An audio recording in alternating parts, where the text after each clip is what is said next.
Alrighty tighty folks, we're back today with my roommate's pilot. It's been starting a bit sluggish, so we're gonna pop the hood here and I'm gonna run a few tests.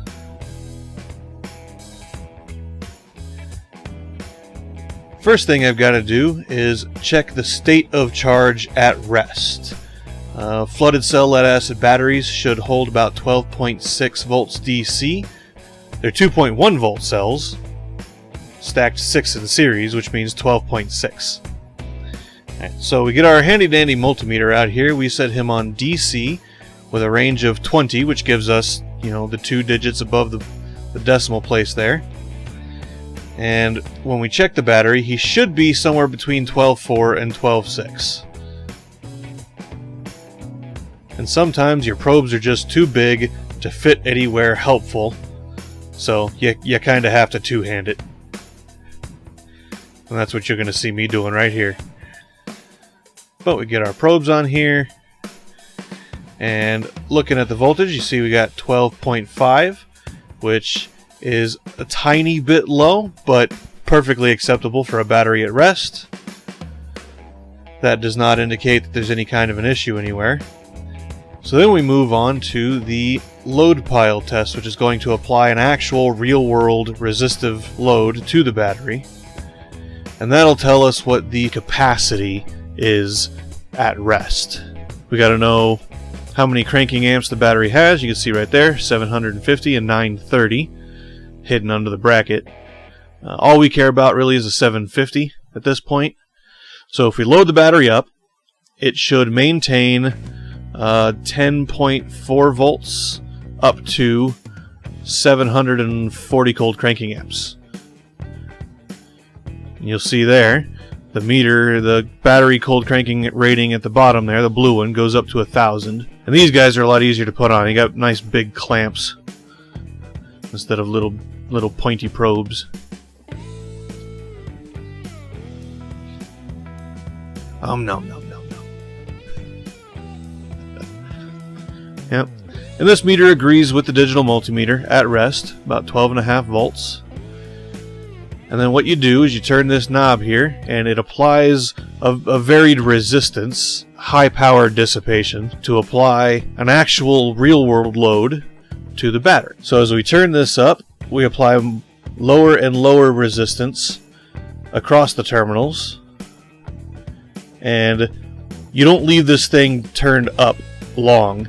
You turn it until the either you reach the cold cranking amp that you're looking for, or the voltage drops to a specified level, which you can see denoted by those red bars there. And the voltage did drop before we reached the cranking amp capacity, which means that the battery is weak and it is nearing the end of its life. So another thing I want to do before we go pulling the battery out and trying to charge it, clean it, get it checked out on the meter at O'Reilly's, which is where I'll take it here in a little bit, is I want to do the charging system and the starting system tests. And the starting system test is really just kind of the same thing we just did, the load test, but with the actual hardware the battery is actually powering. So I'm going to hook my multimeter leads up here. Luckily the clamps will hold that guy in place. I don't have to hold it. And I can put the meter on the hood and look at it through the windshield there.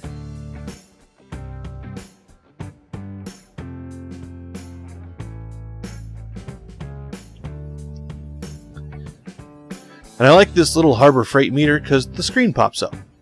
You can kind of angle it towards you to get a little bit better view on it.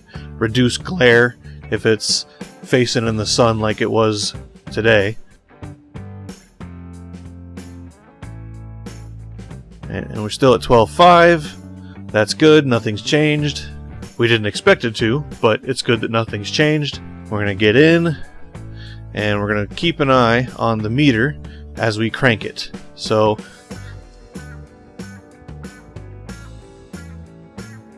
here, this is just the dome light on, and you can see it's already dropped down to 12.2 and still falling, and I can't keep the camera steady while I'm looking at things. Then here I put my foot on the brakes, and you can see the brake lights drop it down another 1.15 volts. And then we're going to do the cranking test. You can see that's turning the key on. 11.7, which is lower than it should be.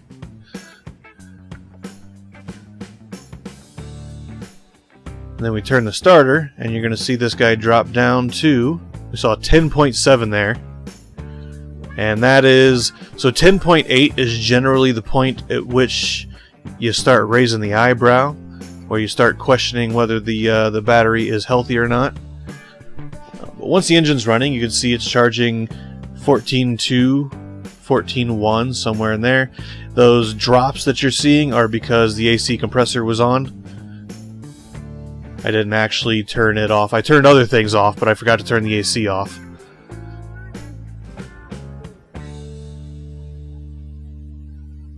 So we know the alternator is charging, and it appears to be fairly stable.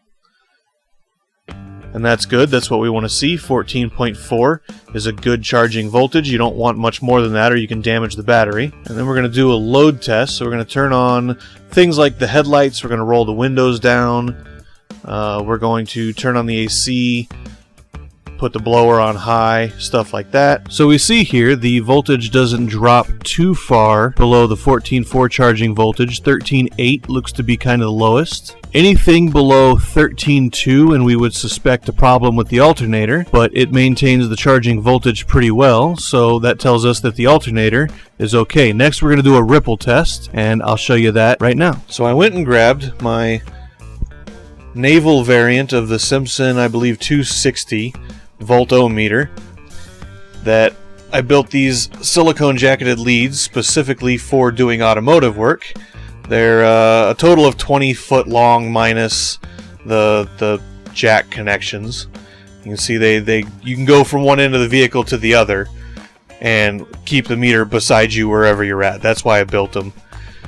So we're going to hook up this guy, and we're just going to do some sanity checks real quick. And we're going to check the DC voltage and make sure that it correlates on this meter to what we've already seen with the multimeter and the pile tester, just to verify that this meter is working correctly. Right, and that's an easy enough check. Just stick it on DC voltage on 25 volt range or 20 volt range like the digital multimeter had. Stick the leads in the battery, and it should come up to about midway, because we don't actually have a 25 volt numbering on this thing. So all you do is you take the gauge. Half of 25 would be 12.5. We're just above 12.5. This is with the engine running. So we're at 14. So if you look at that middle mark there, 14.4-ish, which agrees just almost exactly with the digital multimeter. Right? So now we're going to check the AC ripple. We're going to set the digital multimeter to AC, stick it on the battery with the engine running. You can see that says 0.016, which is very, very little. That is excellent. That is amazing for AC ripple out of an alternator. That means those diodes are in very good shape, and the battery is doing its job. Right? Then we're going to stick the same test into the Simpson and see how he reads, and it looks like it agrees. So the reason I use this style of meter to check AC ripple is because you can also see pulses with it. You can see we've got the battery out. It's quite dirty on the top. This is that stuff I was talking about in my battery video, where this is like the battery acid that kind of leaks through the caps there across the top. This stuff is conductive. It will drain the battery. That's probably what's happened to this one, is over time it's just draining itself. So we're going to get him cleaned up real quick, and then we're going to take him to O'Reilly's and see if we can't get either a charge or just get them tested at the very least, and see if their equipment agrees with my own. And here's my mixture of just tap water and sodium carbonate, which is Pool pH Plus Like I said in the battery video, it's cheaper per pound than baking soda, and it's the same valence. It's the same, I think it's the same pH even as sodium bicarbonate. So we put them on there. You saw there was an initial reaction with the stuff that was on top there already.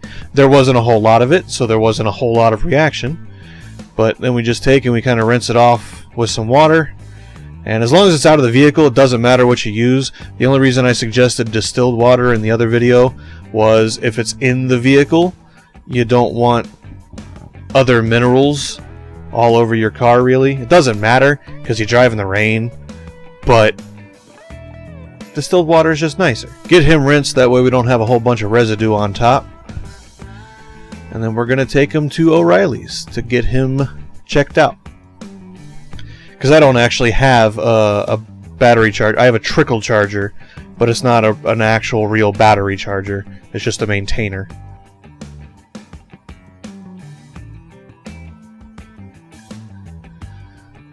So because I do stuff on commercial account, I just come straight back to the commercial desk, which in most stores is back through a mysterious curtain.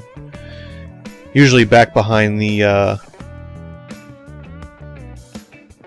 And here's my friendly local O'Reilly's commercial associate hooking the battery up on the charger for me, because I can't remember how to use it.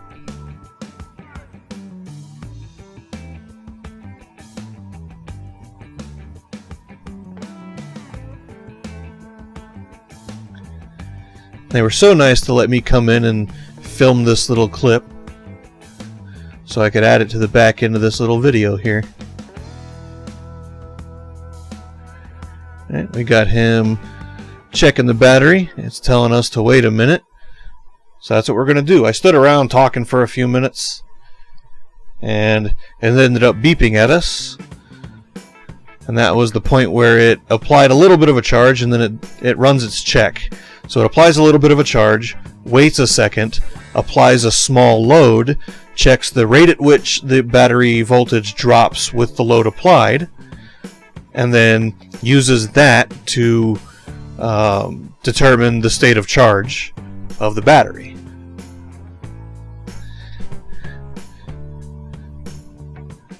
And as soon as the bar fills up, drum roll please, battery's fine, but it is in the last bit of its life, according to the machine there. So that's exactly what our data told us. The battery was holding a charge. It is getting ready to kick the bucket. So we're going to keep an eye on it. We're going to stick it back in the pilot for now. And that's it for this clip. I just wanted to show you guys a few different methods of checking your battery. You can use any one or any number of these tests to get an idea of the state of your battery, or you could just take it into Joe Riley's and let them do it all for you. We'll see you in the next one.